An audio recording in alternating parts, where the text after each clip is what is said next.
The call came while I was driving home, a blurred stretch of highway cutting through dusk. My cousin's voice wasn't his own. It was tight, surgical. "How fast can you get home?" Something in his tone froze me. "What's going on?" "Don't call your wife. Don't tell her you're coming. Just get there, now." Silence stretched, filling the car like smoke. My grip tightened on the wheel. "What's wrong?" I forced it out, louder than I meant to. His breath hitched. Then words, sharp, merciless. "That thing on your daughter's wrist. She doesn't have much time left." The world blurred, my chest hollowed, my mind spiraled between confusion and rage. That photo, just a beach snapshot, a moment of forced smiles in the sand. A family picture, harmless. But he saw something I didn't, something that made him tremble. And he told me not to call my wife. That detail lingered, like a knife left in the table. By the time I reached the driveway, the house looked wrong. Too quiet, too still. Curtains closed, though she always left them open. Inside, the air reeked faintly of bleach. Not fresh, lingering. My wife emerged from the kitchen, surprised.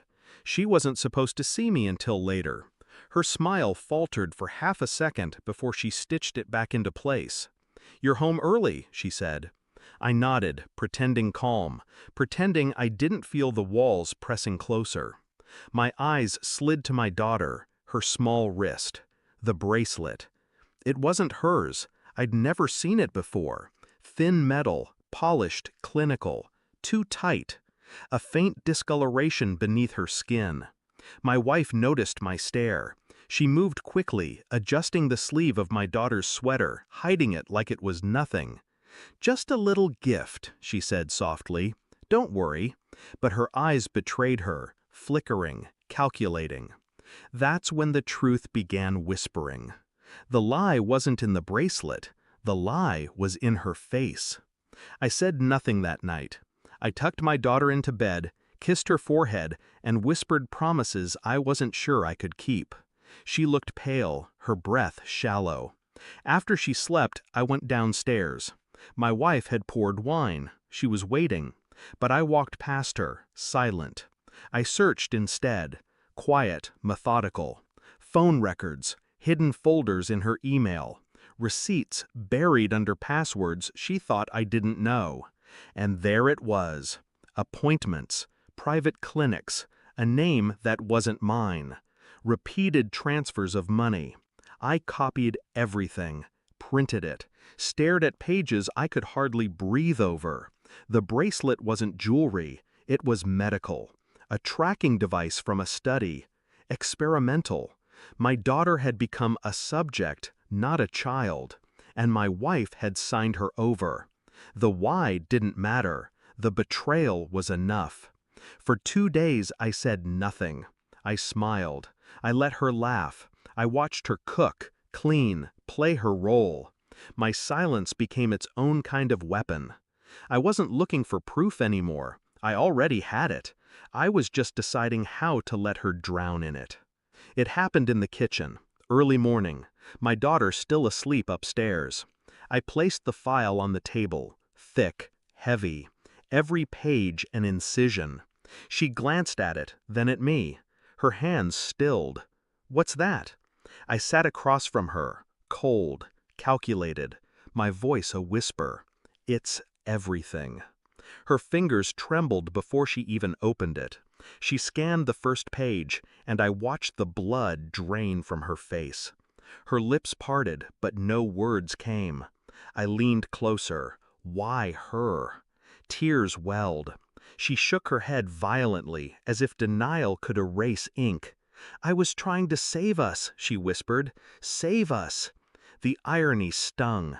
She had sold our daughter for survival, for comfort, for someone else's promises. I sat back, detached. I let her sob, let her plead, let her crumble. I felt nothing, only clarity. I didn't scream, I didn't strike. Violence would have been mercy. Instead, I slid my phone across the table. A recording app open, red light blinking. Everything she said now lived forever. Her eyes widened, realizing too late. "I already sent copies," I said flatly. "My cousin has them. Authorities will too. There's no place left to hide." She broke then, not in anger, in fear, true fear.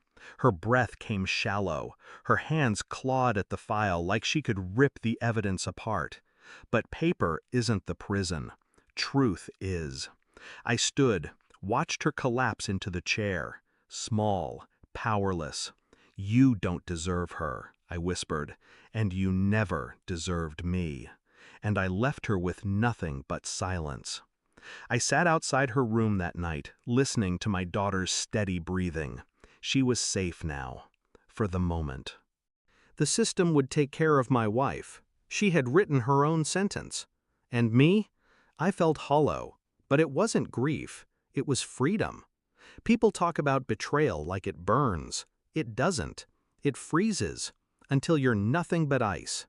I kissed my daughter's wrist, the mark still faint against her skin. She stirred, but didn't wake. Tomorrow the bracelet would be gone, so would her mother. And when she asked where, I would tell her the truth, that some people are worse than enemies. They are family.